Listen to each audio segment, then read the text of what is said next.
Welcome. I thank you all for coming to this event of the speaker series of the Center for Advanced Genocide Research of the Shoah Foundation. My name is Wolf Gruner. I'm a professor of history and the Chappell Green Chair in Jewish Studies. And I thank the USC Gender Program and the Kasten Institute for the Jewish Role in American Life for their support to make it happen that we could bring Peter Hayes from cold Chicago to our lovely Southern California. So he is enjoying it. Probably he would have done this without money, but anyway. So I'm really happy to have Peter Hayes here, who is professor of history and German. He is the Theodore Weiss Holocaust Educational Foundation professor at Northwestern in Evanston, Illinois. And most recently, he got a very important position. He is now chairing the academic committee of the US Holocaust Memorial Museum, so which is a very important task. He received his PhD in history at Yale University, but he has also a master's in history and master's in politics and philosophy and economics. I don't know how he did this, but it's almost at the same time in Yale and in Oxford. So maybe there are some secrets to reveal how you can do this. He also has a BA in politics and philosophy and economics of from the University of Oxford. His specialization is especially German history in the 20th century, and he is most widely and internationally known for his expertise in the field of Holocaust studies, and more specific for his really, really big contribution to the understanding how business elites behaved during the dark times of German history here. He received a variety of awards and fellowships. I may notice here that he is very, let's say, highly rewarded for his teaching abilities at Northwestern. And he also got a lot of very prestigious scholarly fellowships from the German Academic Exchange Service, from the Guggenheim Foundation, the Holocaust Memorial Museum, and also the American Council of Learned Societies. He is one of the most, I would say, prolific authors of the field of Holocaust studies, since he published, now it's published, authored, and co-edited 11 books. Yeah. Let this kind of resonate, 11 books. And it is not that he just published these books. Some of them really stirred public discussion, so they were not kind of lost in the orbit of scholarly work, where sometimes these works kind of disappear. They had really kind of resonance in the international kind of public, also in Germany itself. So he's most known for his prize-winning book, Industry and Ideology, IG Farben in the Nazi Era and Lessons. And most recently, he was co-author of a book which kind of, I would say, even split the German public into two halves, I would say. So he was co-author of a book about the Foreign Office in Germany. And this book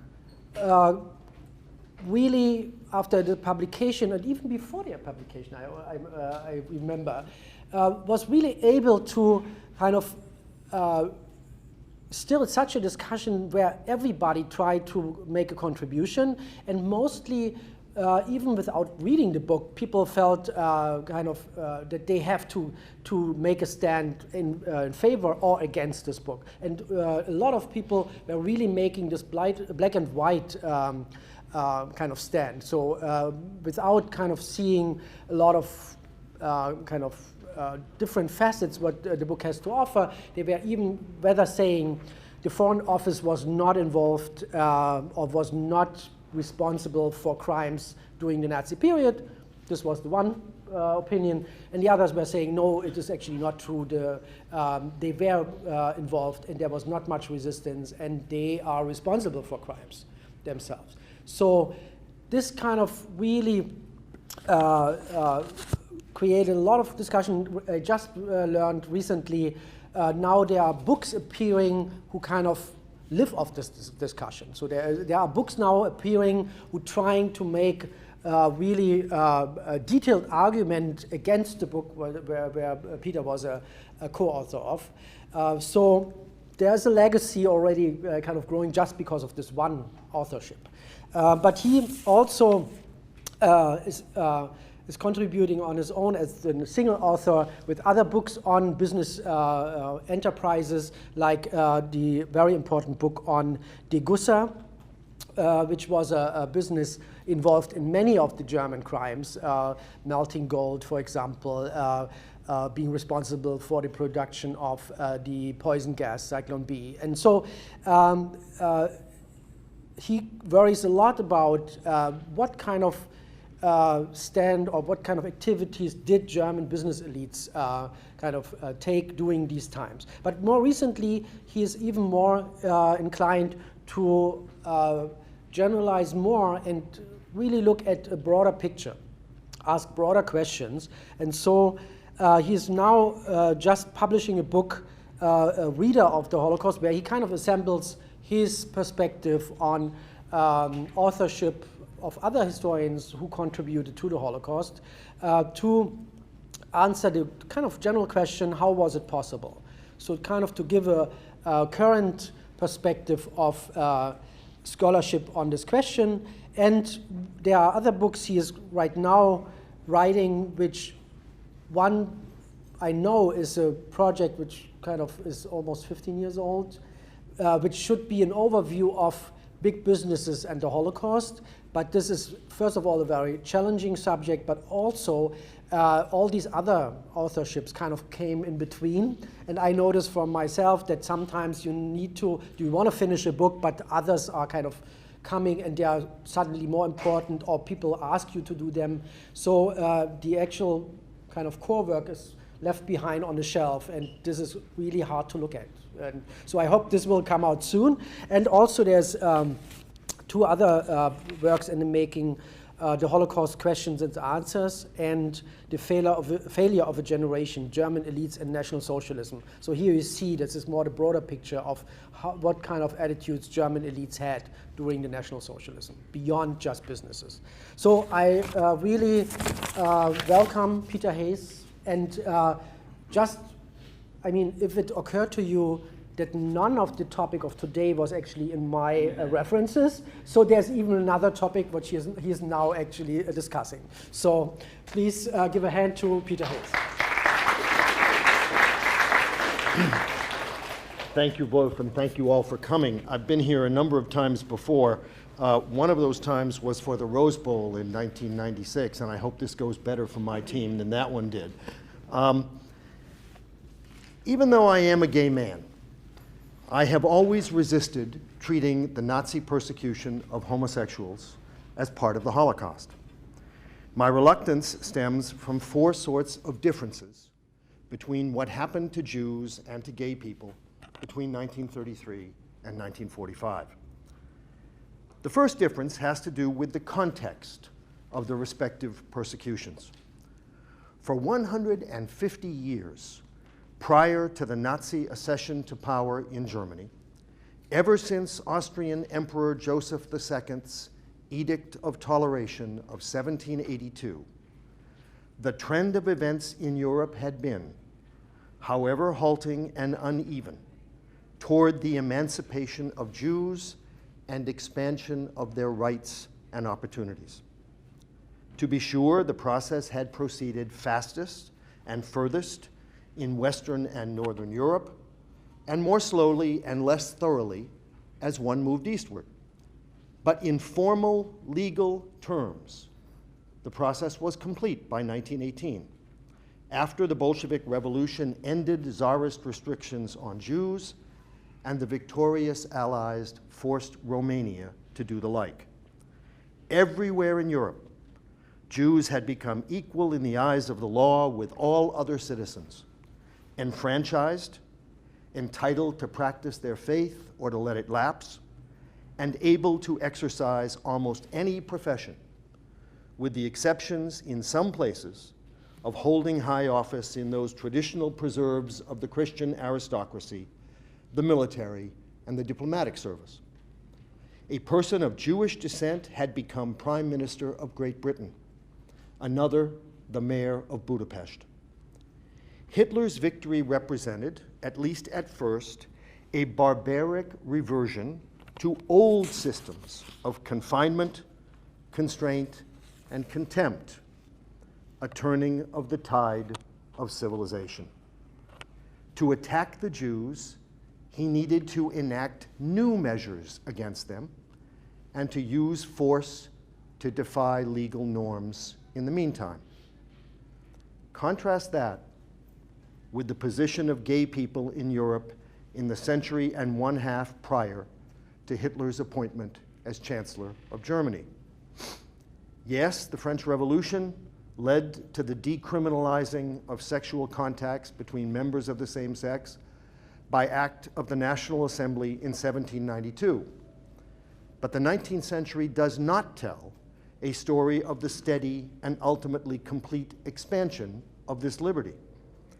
Spain followed suit in 1822, Bavaria in 1831, Portugal in 1852, and Italy in 1889.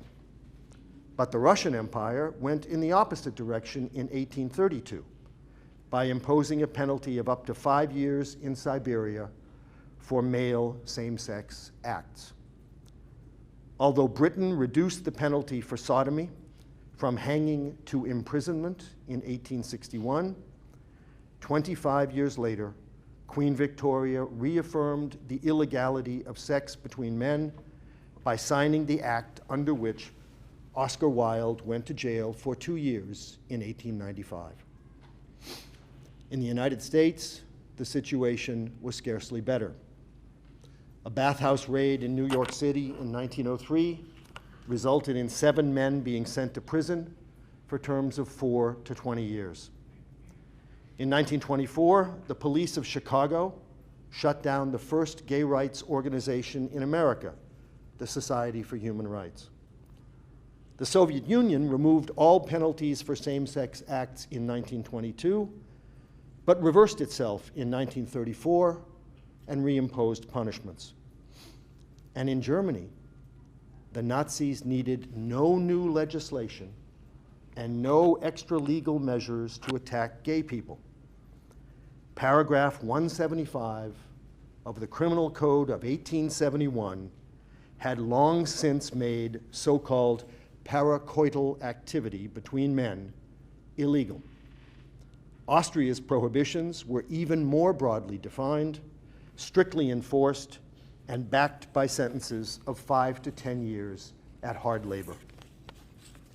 In other words, if the 19th and early 20th centuries brought some lightening of discrimination against and of the dangers to gay people, especially men, this was largely confined to Latin Europe.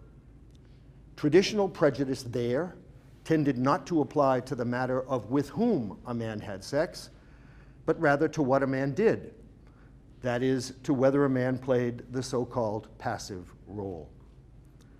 The improvements that gay men experienced were nowhere near as wide-ranging as the opening of the world to Jews.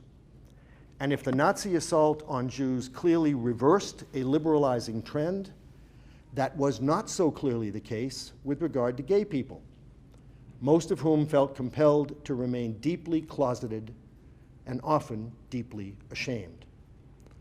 With only slight exaggeration, King George V of Great Britain captured the prevailing sentiments in 1830 when he sneered upon learning of the homosexuality of Lord Beauchamp, the Liberal Party leader in the House of Lords, quote, "I thought men like that shot themselves," unquote. One might almost say that when the Nazis enacted the Nuremberg laws against the Jews in 1935, they made a fundamental break with the practices of other nations and gave an extreme form to ancient prejudice. But when they expanded the definition of punishable offenses under paragraph 175 and made it retroactive, also in 1935, they actually acted in accord with the predominant norms and attitudes in most European and Anglophone countries. In this sense, the Nazi persecution of gay people was exceptional only in degree, not kind, whereas the assault on the Jews that we call the Holocaust was a radical change in both senses. My second reason for reluctance to discuss the two forms of persecution in the same breath has to do with the motives behind them. More specifically, with the very different sorts and intensities of fear that animated Nazi hatred. Nazis claimed to hate Jews because they were enormously powerful and used their power to weaken the nations in which they lived in a supposedly parasitical relationship, especially the German nation. To Hitler and his true believers, Jews posed an existential threat to German strength, and Germany never could achieve its rightful, triumphant position in the world until the Jews were, as he constantly put it, removed from within Germany's lines. The Führer's obsession with Jews shows in the fact that they are at the center of his first known political speech of 1919 and of his last will and testament composed in the underground bunker in Berlin in May 1945. Mein Kampf, his two-volume political tract of the mid-1920s, contains abundant references to the Jews and their alleged machinations. But the same book mentions homosexuality, not only briefly and only in passing, but also as merely one of the many immoralities supposedly propagated by Jews. Moreover, Hitler appears to have been personally indifferent to the homosexual activities of the most famously uncloseted early members of his entourage, Ernst Röhm, the head of the SA, or stormtroopers, and several of his closest associates. Hitler and Röhm conversed using the familiar German pronoun du, which was extremely rare for the Nazi Führer. When Röhm came under attack in socialist newspapers in 1931 for being gay, Hitler defended him by saying that, quote, things that are purely in the private sphere, unquote, had no place in public debate, and by stressing that the stormtroopers were not, quote, a moral establishment, but a band of rough fighters, unquote. 3 years later, by which time the two men had grown apart, the Führer had Röhm killed and found highlighting his supposed immorality a convenient means of justifying the deed. But this was opportunism more than anything else, just as it was again in 1936 to 38, when the Nazi regime attacked the Catholic Church via a series of lurid monastery trials that stressed hanky-panky among the monks. Hitler does not seem to have regarded gay men as anything like the existential threat to the Reich that he believed Jews posed. Heinrich Himmler was another matter, however.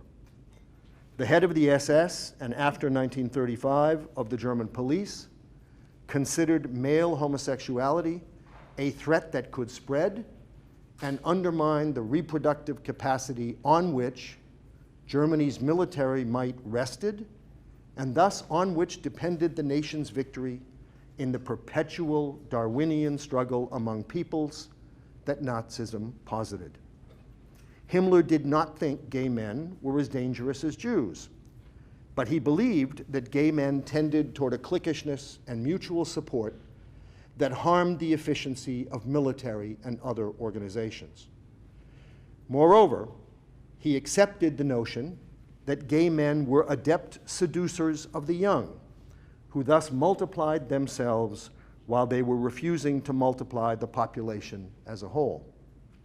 Significantly, the organization Himmler founded in 1936 to persecute gay men was called the Reichszentrale zur Bekämpfung der Homosexualität und Abtreibung, the Central Office for Combating Homosexuality and Abortion.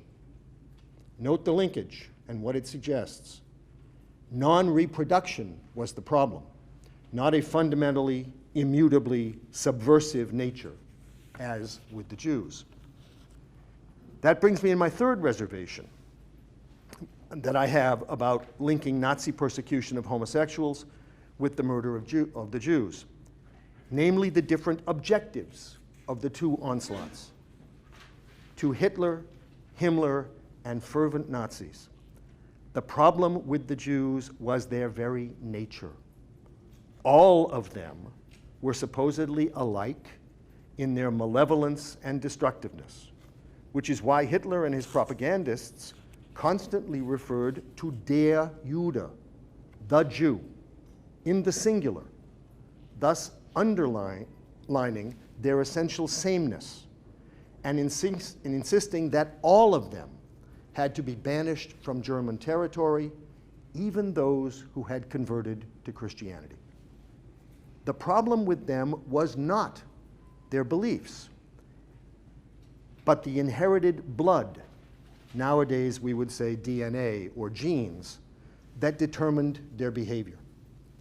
Given this, the Nazis' preferred solution to the Jewish question steadily escalated in viciousness during 1933 to 1941, as the Nazis found that they could not drive Jews out of German territory faster than the Reich's expansion into Austria, then Czechoslovakia, then Poland, and finally Russia brought more Jews into German territory.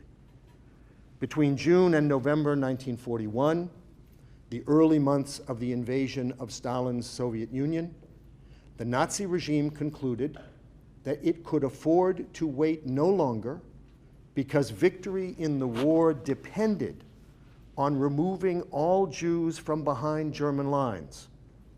But deportation elsewhere had become impossible for the foreseeable future. So they must be killed. In the newly conquered lands of the East, the murdering would be the job of the Einsatzgruppen, the Waffen-SS, the German Order Police, and indigenous auxiliary units that would shoot Jews en masse. For the lands in Central and Western Europe that the Nazis already controlled in 1941, the task would fall to newly erected death camps in Poland, to which the Jews would be brought and gassed. By the time the war ended, 2/3 of the European Jewish population as of 1939 had been killed, 6 million out of 9 million people. If one counts only those Jews who ever came within the German orbit, the proportion killed rises to at least 3/4. In principle, the goal was total eradication. And if the Germans had won at Stalingrad and El Alamein, they would have achieved something very close to total eradication. Since the 1/4 of Jews in Europe who survived did so largely because Germany's allies, such as Vichy France, Italy, Romania, Bulgaria, and Hungary until 1944, either dragged their feet regarding deliveries of their Jews after these German defeats, or flatly reneged on promises to hand them over. But the Nazis, and especially Himmler, were not intent on wiping out homosexuals, just wiping out homosexual acts involving Germans. Jews could not change their spots, as it were, but in Nazi eyes, most gay men could. Or they could be neutered, either figuratively through intimidation to make them stop engaging in same-sex contacts, or physically to achieve the same goal. In the words of a German court ruling in April 1935, if gay men did not understand that, quote, those times are definitively over in which they could pursue their perverse inclinations undisturbed, then they will simply have to be taught a lesson about this by means of heavy punishments, a lesson that they must suppress their urge in the National Socialist state if they do not wish to be expelled, unquote. Himmler, in other words, actually believed that the sexual practices of almost all gay men were mutable or curable, and thus that they could be literally scared straight, whereas all Jews were essentially unalterably evil and sworn enemies of the Reich. In other words, eradicating behavior and killing its bearers were different matters when it came to most gays, but identical when it came to Jews. Thus, the danger each group posed to Germany was different in both degree and kind. Gays were much less of a threat, and their corrupting influence more limited and reversible, provided they were frightened into invisibility. Their sin was deviating from a homogeneous masculine ideal and in failing in the racial responsibility to procreate. But in both respects, Himmler insisted, most of them could be made to conform, and only those relatively few, what he called incorrigibles, who refused to conform, had to be subjected to Sonderbehandlung, special treatment. But in the Nazi worldview, Jews grew more dangerous when they were invisible, not less, and their unalterably subversive nature could never be diminished. As a result of these three reasons, a fourth ground for distinguishing between the persecution of Jews and gays emerges, namely the vastly different scale and scope of the killing that resulted. The Reich set out to kill every last Jewish man, woman, and child it could lay its hands on. And I've already described how close the Nazis came to achieving that goal. But Hitler's regime did not have anything like these sweeping ambitions regarding gay people. Paragraph 165 did not apply to women, and the Nazi government considered and rejected amending the law to make their same-sex contacts illegal.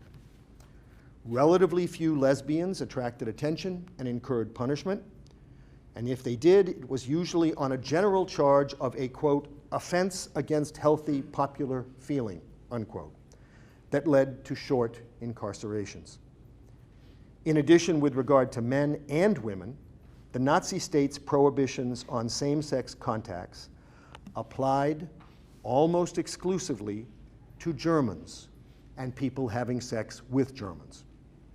The Nazis did not care much about or try to round up indigenous gay inhabitants of occupied Europe unless they were involved with Germans. In the general government, the non-annexed remnant of pre-war Poland, the occupation administration actually contemplated permitting homosexuality and then decided just to refrain from prosecutions unless one partner was German. Areas destined for incorporation into the Reich, such as the Netherlands or today's Czech Republic, constituted a middle category, but few prosecutions actually took place. In Holland, the total for 1940 to 1943 was 138 court cases and 90 convictions. Elsewhere, virtually no gays were rounded up or persecuted, except insofar as local, nominally independent governments criminalized or blackmailed them. When Allied states enacted prohibitions on homosexuality, as Vichy France did in 1942 against same-sex acts involving males under the age of 21, the Germans approved, but they did not lobby for such actions, as they did lobby for the deportation of the Jews. In consequence, the death toll for gays was a tiny fraction of what it was for Jews. The Nazis estimated the number of gay males in Germany in 1934 at 2 million, which is about 7% of the German male population of about 32 million at the time. By 1939, the chief psychiatrist of the German army was suggesting a figure of 3 million out of almost 38 million German men, or 7.5%. Now, given the capacious Nazi definitions of what qualified as same-sex offenses, the numbers are not implausible. But Himmler never believed them.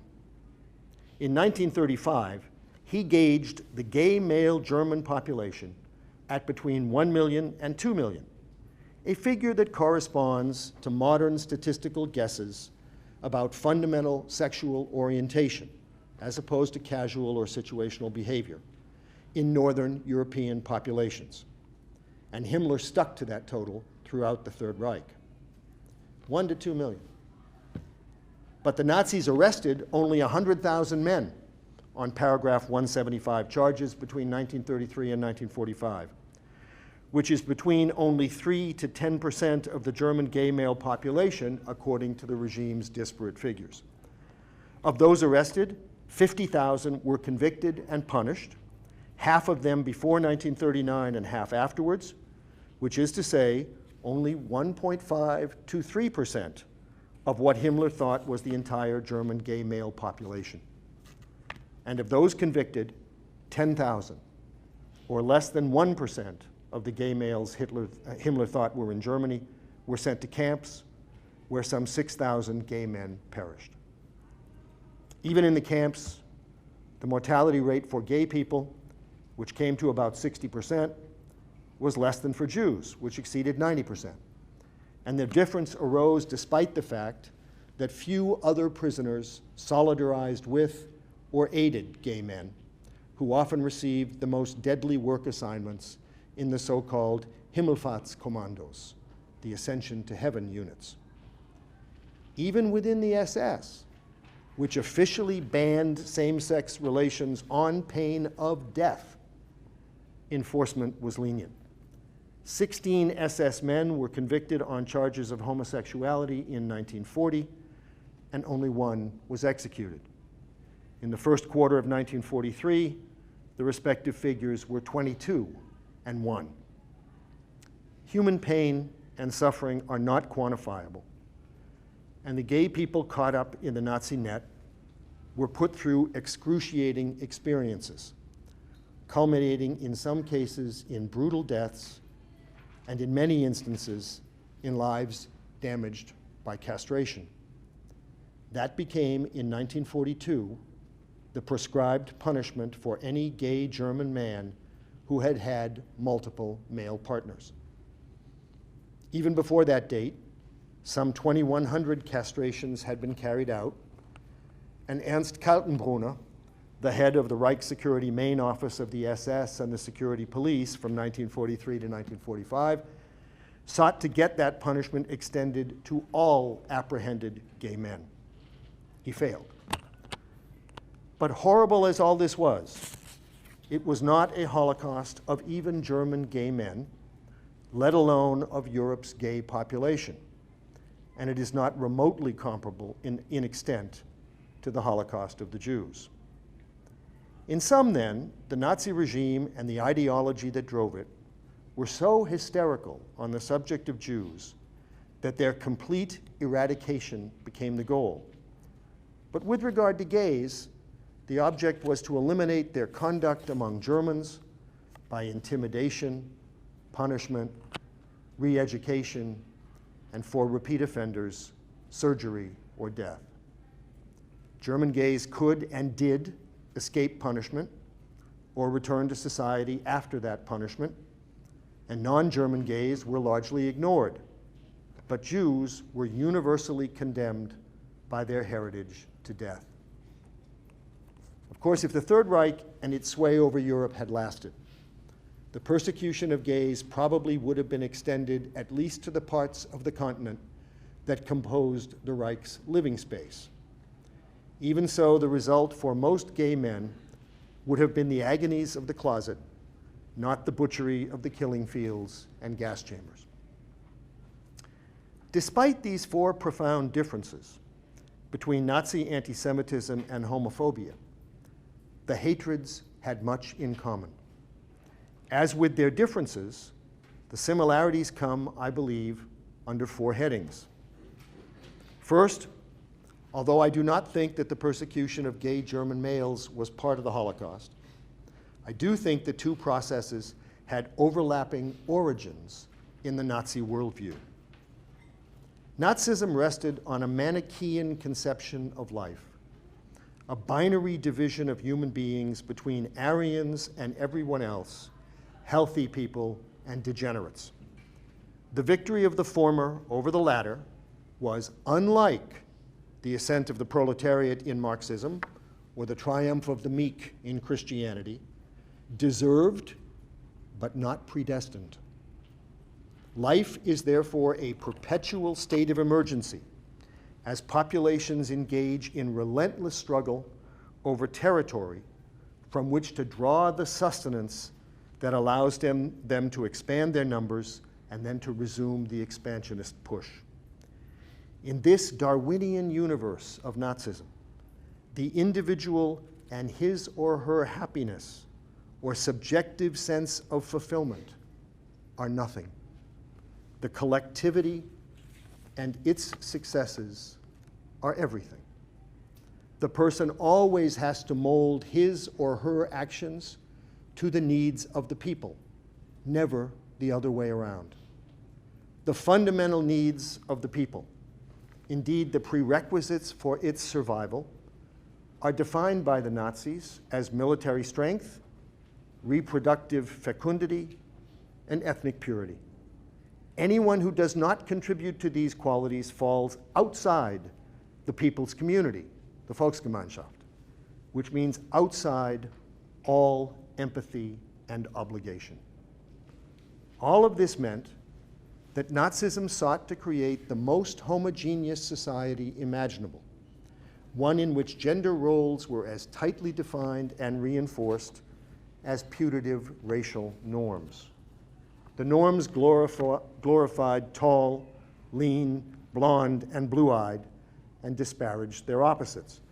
The roles called for boys and men to be zäh wie Leder und hart wie Kruppstahl, tough as leather and hard as Krupp steel. They were to shun Gefühlsduselei, which means sentimentality, but is a contemptuous compound that literally translates to spraying of feelings. Athleticism, bravery, conviction, and will were the supreme masculine virtues. Bookishness, caution, open-mindedness, and doubt, the least valuable qualities. For all her missteps, Hannah Arendt hit on an essential truth when she observed in her book Eichmann in Jerusalem that the murder of the Jews was, quote, an attack upon human diversity as such, unquote. And so was the assault on gay men. To let them live openly was seen as almost as subversive of the nation's survival as allowing the Jews, who the Nazis stamped as perpetual fifth columnists or guerrillas within the walls, to remain within German borders.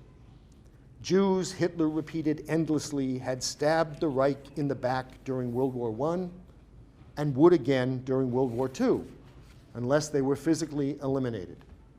Gays would undermine the martial qualities on which victory in the war depended, unless gays were made to vanish. These observations lead into a second commonality between homophobia and anti-Semitism in the Third Reich. The connection of the Holocaust and the attack on gay men was closely tied up with the prospect and onset of war.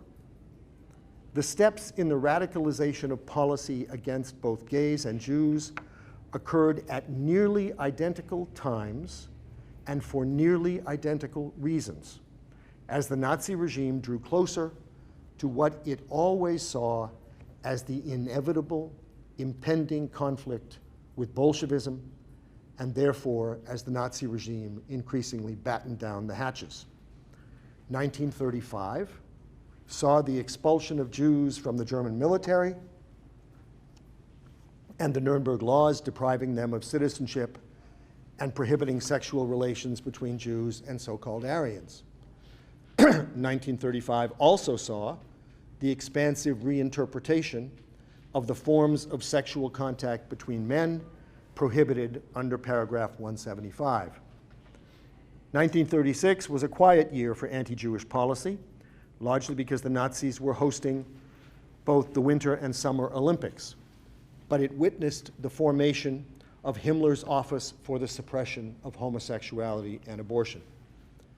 In 1938-39 came the violence of the Kristallnacht pogrom, the first mass incarceration of Jews in camps, and the formation of ghettos in Poland, whereas for gays, it also introduced their consignment to concentration camps and the possibilities of compulsory castration or the death penalty.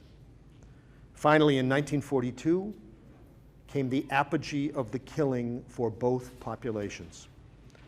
1942 was the calendar year that claimed the largest portion of the ultimate death toll for both gay men and Jews in Europe. The parallels are so close that they cannot be coincidental or irrelevant to each other. Nazism feared Jews more than gays, and that fear drove it on.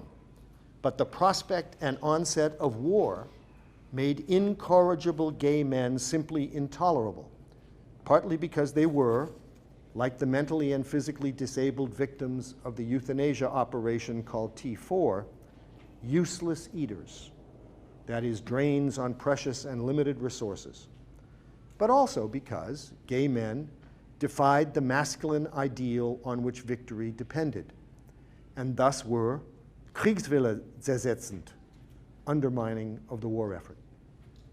A third common element to the respective persecutions is so obvious that you may have been wondering why I did not get into it earlier. That is the profound dehumanization that drove and characterized both processes. Antisemitism and homophobia began with and flaunted the belief that the objects of attack were so deeply unworthy, so profoundly degenerate, that they were not really people at all.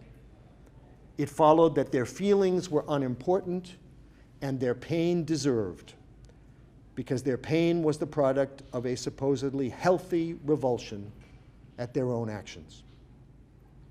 Thus, an environment of terror was created for both groups, Jews and gays, and those who wished to inflict upon them unspeakable and virtually unlimited torture could do so. The brutality often reflected desires to impose humiliation and exact revenge. Jews were made to scrub the streets of Vienna with toothbrushes, or to do manual labor in filthy river straightening or ditch digging projects, because they supposedly preferred working in offices and shops to industrial and agricultural labor.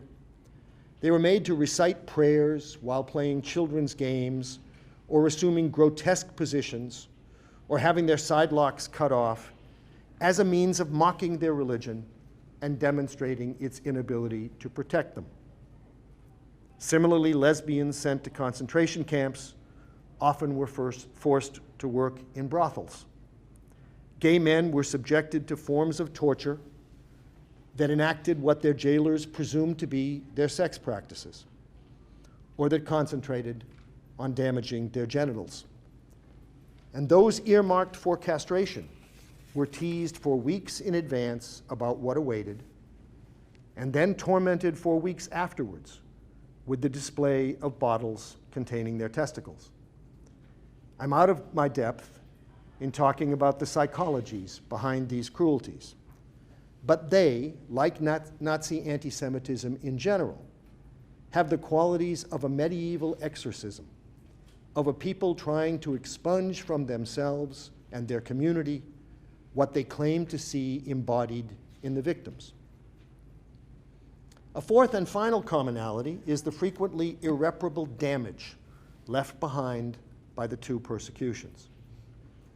because, ironically, so many more Jews survived the Holocaust than gay men survived Nazi prisons and camps.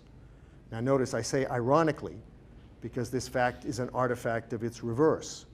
This fact is a consequence of the fact that so many more Jews were subjected to the Holocaust than gays were to the Gestapo. But because of these different survival rates, Jewish survivors' lives contain more post-traumatic success stories than gay survivors did.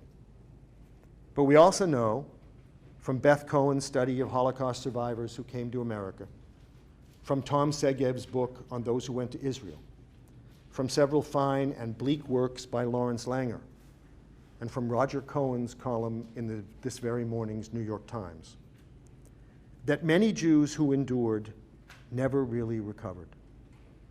Very few Jews or gays got much in the way of restitution until many years after the war, when the percentage of victims who were still alive had become rather small. And much of what had been done to them was not restitutable, if that is a word. Moreover, the suffering was not confined to those caught and harmed by the Nazis. Among Jews everywhere, it extended to those rendered fearful and suspicious of the human potential for hatred even to this day. Among gay men elsewhere, many were terrified into living the lives of desperation that the closet imposes. In this respect, the lasting psychological torment imposed on both groups, and not just on survivors, was frequently comparable. But of course, the after effects of Nazi persecution were not quite the same for the two groups, at least in my lifetime. Nazism did much more to discredit anti-Semitism, at least in the Western world, than to dent homophobia, and it did so more swiftly. In the United States, the Holocaust also did much more to bring segregation into disrepute than to erode homophobia, and also in a shorter time span. Yes, Denmark decriminalized homosexual relations in 1935, Switzerland in 1942, and Sweden in 1944. But a revised form of paragraph 175 outlasted the Nazis and remained in force in Germany until the 1960s. People who had been imprisoned by the Nazi regime for homosexual relations served out their terms there after 1945, and new victims of paragraph 175 joined them. The Cambridge historian Richard Evans has noted that as many men went to jail in Adenauer's Germany of the 1950s and early 60s for homosexuality as did during the Third Reich, though one presumes that the terms of confinement were not quite as bad. Vichy France's enactment of 1942 remained on the books of the Fourth and Fifth French Republics for 40 years. As this was being rectified in the early 1980s, Scotland and Northern Ireland finally got around to repealing punishments for homosexuality, thus completing for the United Kingdom the process begun in England and Wales in 1967, and even that was too late for the martyred Alan Turing. I'm from Chicago, Indiana. India did not decriminalize homosexual relations until 2009, and then only by a court ruling that has been reversed since. Even in our own time and place, animosity to gay people remains, in some people's eyes, not only a justified hostility, but also a legitimate basis of state policy. No one would talk today of keeping Jews out of school teaching or administration or the military, yet presidential candidates endorsed that stance toward gay people until very recently, and some lower-level politicians still do, including close to me in Gurnee, Illinois, where a school board member last month recently won notoriety for announcing that she opposed gays as candidates for principals positions because their sexuality would be distracting. If fundamentalists contended that religious scruples justified them in refusing to provide accommodations or business services to Jews, would a legislature or court even dignify that claim with a hearing? Of course not. Yet purportedly religious objections have been advanced as grounds for discriminating against gay people repeatedly over the last few years in the United States. The Supreme Court did not rule state laws that punish consensual homosexual acts between adults unconstitutional until 2003. And it has yet to overrule laws and state constitutional amendments that prohibit gay marriage. The state of Kansas not only still has an unconstitutional and therefore unenforceable law on its books that criminalizes homosexuality, but also its state legislature declined in March 2011, despite the Supreme Court's ruling, to repeal the statute. In at least 2 states, Montana and Texas, the Republican Party platform called as recently as 2010 for criminalizing same-sex acts. As of 2008, 86 nations still had laws to punish such acts, and 9 of these included the death penalty. The total appears to have dropped to around 76 this year, with 5 and parts of 2 others still imposing the death penalty. We seem in 2015 finally to have arrived at the tipping point in the Anglo-American world, the moment when real equality for gay people has acquired irreversible momentum. But given the relatively slow pace of gay emancipation, after all, it is now 70 years since the liberation of Auschwitz, one is tempted to wonder how much more comprehensive the murder of gay people would have to have been in Nazi Germany in order to have the same deterrent effect on homophobia in the West that the Holocaust had on anti-Semitism. What if all those 1 or 2 million German gay men had been killed? Would that have been enough? Outside of the Western world today, the scourges of anti-Semitism and homophobia remain persistent. In fact, the prevalence of one of these prejudices in any given place is almost a sure predictor of the prevalence of the other. Russia, Belarus, and Ukraine exhibit strikingly high rates of both prejudices, and Russia enshrines homophobia in law. Many nations of the Muslim world prescribe death for same-sex acts and foster not just hostility to Israel and its policies, but overt propaganda depicting all Jews as degenerate and corrupting forces and deserving of death. There are exceptions to this correlation of one form of hatred with the other. There are the virulently, indeed murderously homophobic portions of Africa. Think of Kenya and Uganda.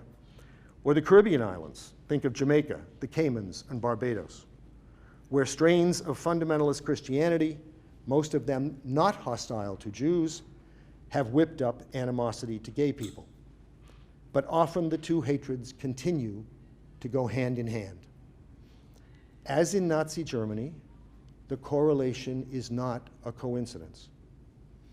It reflects a rejection, as Hannah Arendt said, of human diversity as such. Indeed, I would take Arendt's dictum one step further.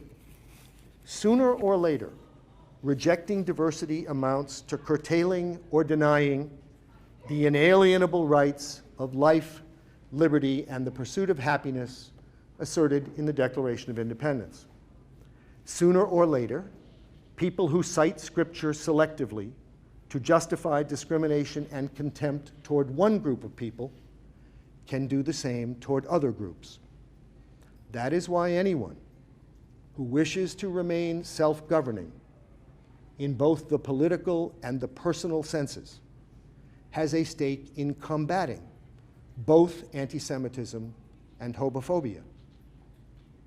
Conversely, that is precisely why Nazi Germany endorsed both. Thank you for your attention.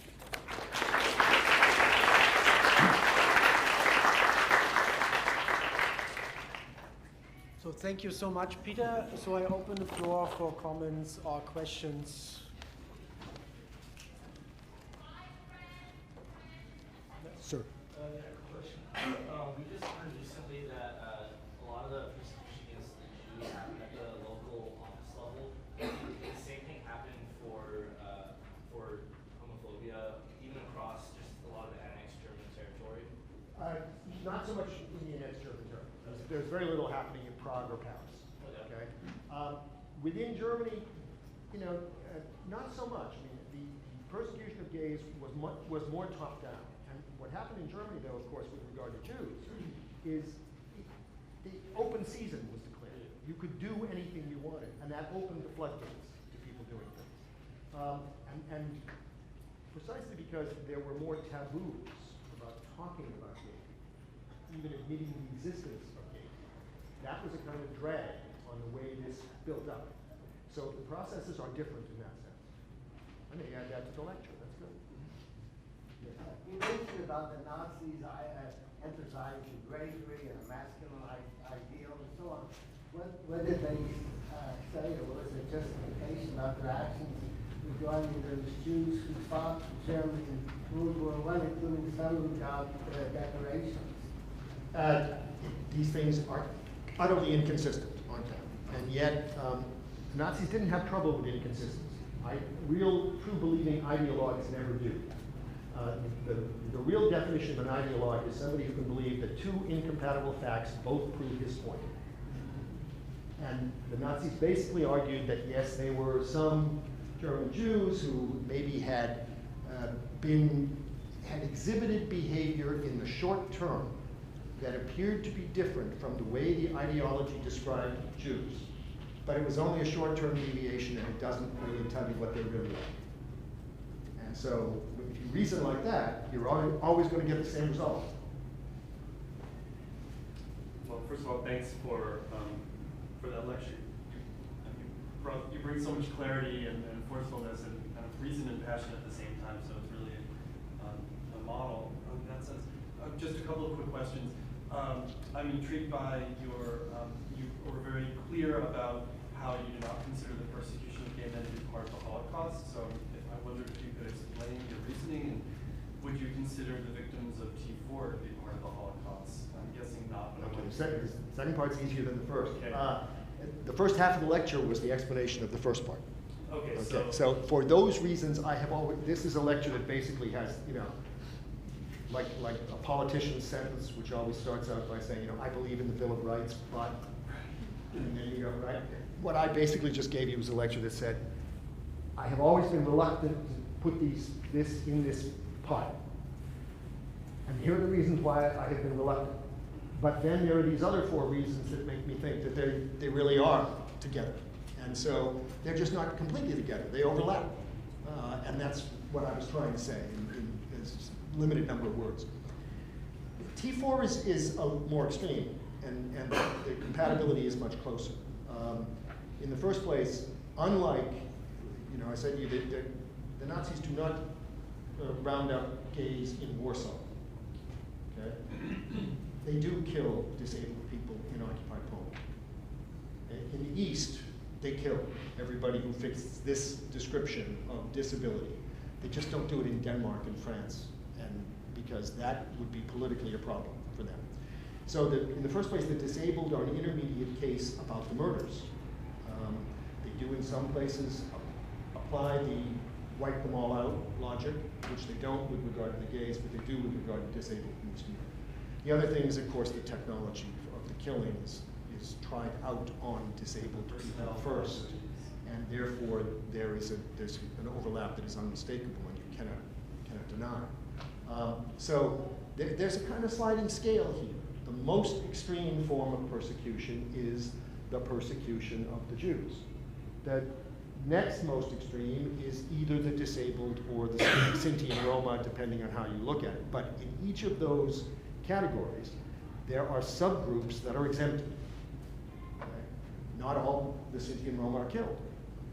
And I mean, I can tell, there's a very striking story about Belchech is one of the death camps. Okay? one of the 6 core death camps. Like Auschwitz itself, like Sobibor, started as a labor camp. And there was initially a labor camp on that site, and the job was to build anti-tank ditches because the border with the Soviet Union ran just east of there at the time. There were Sinti and Roma rounded up in occupied Poland and sent to that labor camp. Okay? So right next to a death camp. And what happens to them? They are not then put into Belchach and killed. They are released with a warning. If you are arrested on German soil, that is the soil of the Reich, you will be punished. But otherwise, go home. Live poor. Live well. And those people survived the war enough to go back to West Germany and file restitution applications. So not all Sinti and Roma are killed. Some are, some aren't. Varies a little bit by region. In Croatia, the ones who were Muslim were protected by the Croatian government. In some places, the ones who were itinerant were rounded up and killed, but the ones who were resident were not. So, and again, with regard to the disabled, it varies by what country you in. And then you move down the continuum, and gays are at this end of the continuum if Jews are at this end.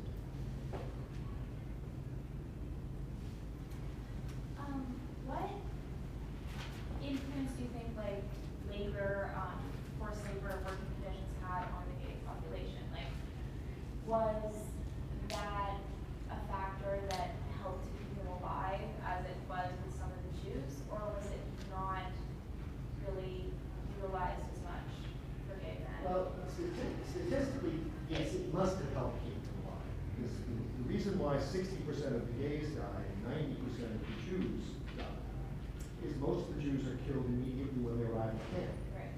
And gays are not killed immediately when they arrive at camp. So the starting position is different.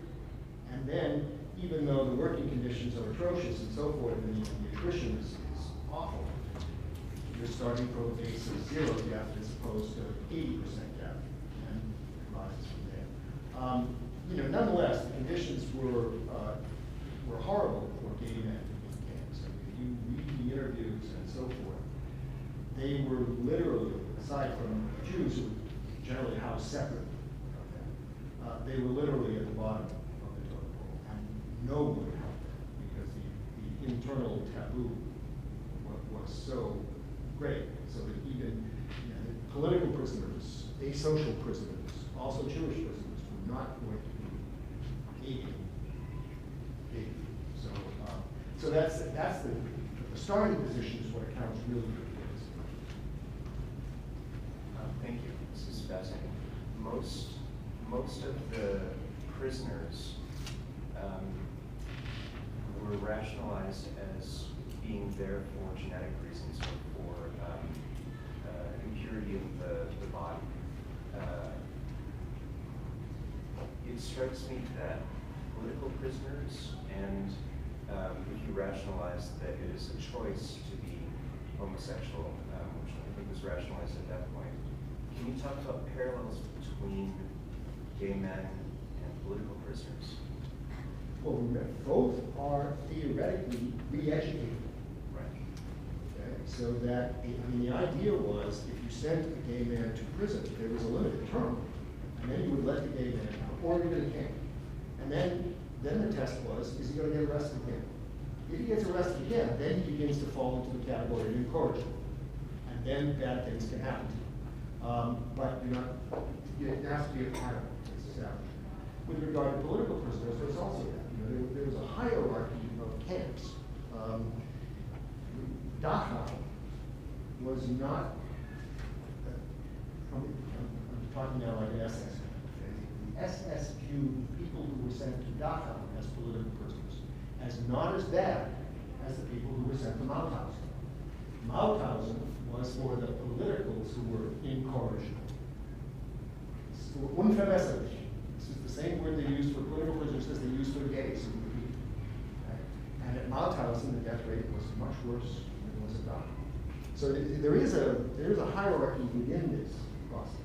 Now, it's interesting you said impurity in the body. Of course, Nazis often spoke in a metaphorical language, and they spoke about the Volkskörper, the people's body. And all of these are impurities within the body. Political deviance is an impurity, just as sexual deviance is an impurity, just as genetic deviance is an impurity. Would they be considered like a thought impurity, or is there a different rationalization surrounding those two groups? The real rationalization is you're not serving the collectivity. Because remember, this is a world in which the Nazis say that it's a perpetual dog-eat-dog world. You're either part of the solution or part of the problem. If you're part of the problem, then you're evil. And the Volksköpfe has to protect itself from you in the same way that these white corpuscles protecting us from infection.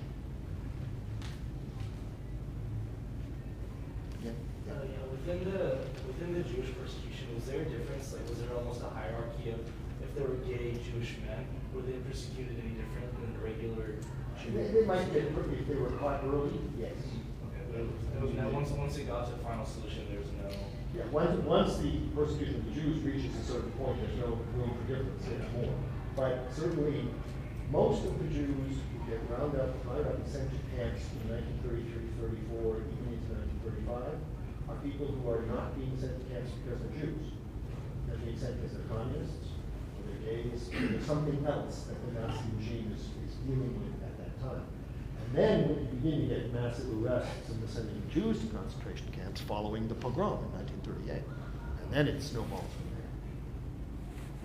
So we learned that the anti-Semitic rhetoric in Austria was more prevalent before the annexation, and some of the policies, anti-Semitic policies, were adopted from there. Does that hold true also for some of the anti-Semitic policies? Yes. Yes. And I alluded to that briefly.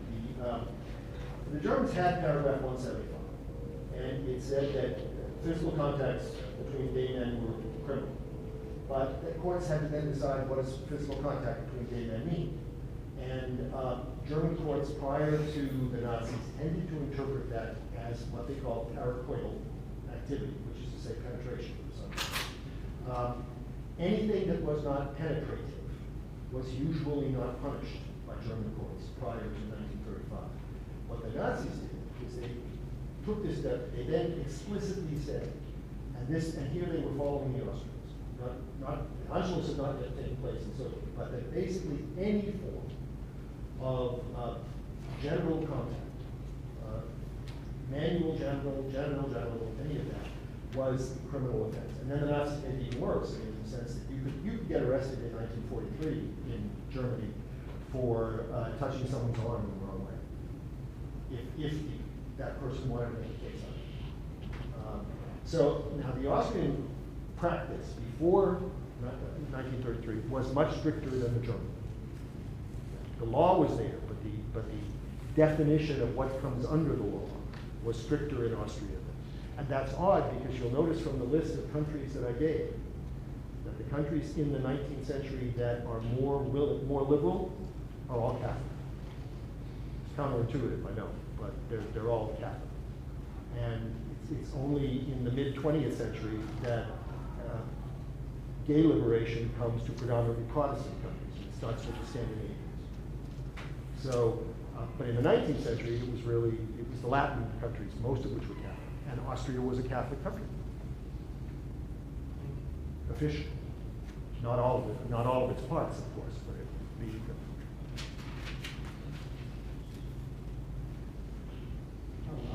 Yes? How would you categorize I think it was something like 40% of the Germans who voted for the Nazis in free elections before they came to power? I did notice somewhere that it wasn't particularly in Berlin or industrial cities. No, well, before the Nazis come to power, the peak is 37%. Once they come to power, they get 43% in the first election after Hitler is chancellor. The places where they do worse are Berlin and Cologne, two big cities, one very strongly communist, the other very strongly Catholic. But no, they don't do terribly well in cities with a few exceptions. Now, look, this is a movement in which the word cosmopolitan was a term of abuse. It's one of the major terms of abuse.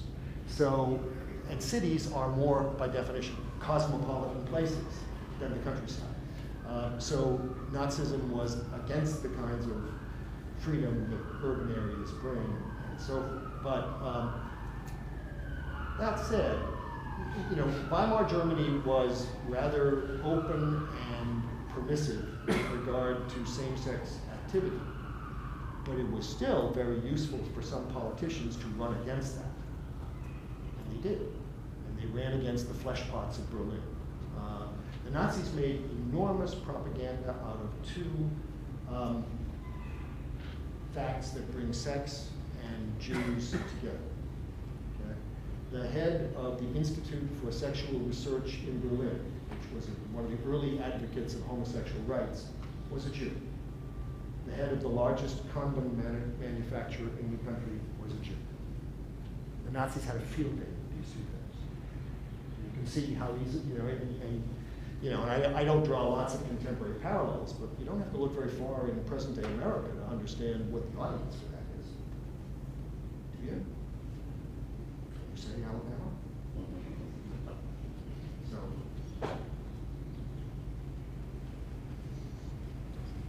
Yes. German culture is heavily, German education is heavily dependent on the study of antiquities, right? Greek and Roman culture, especially Greek culture, homosexuality was, Yeah. So did they write history books, or how do they? Well, now did you ever hear the question?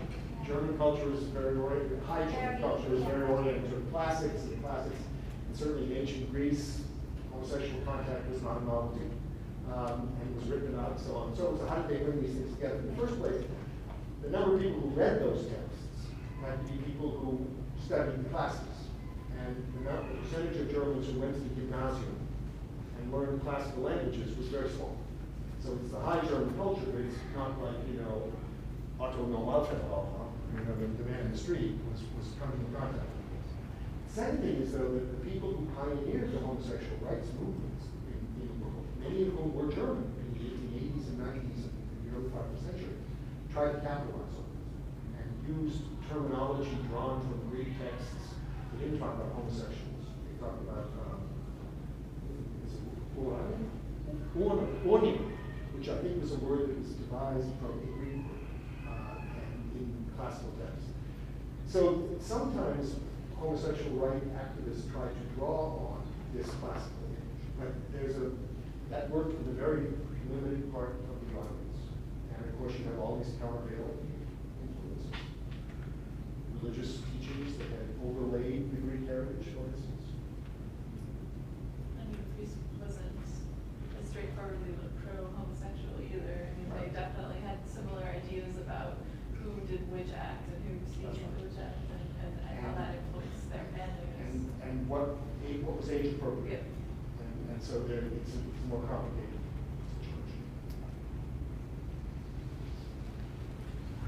So thank you all for questions and comments, and thank you especially Peter. So we can give him a hand.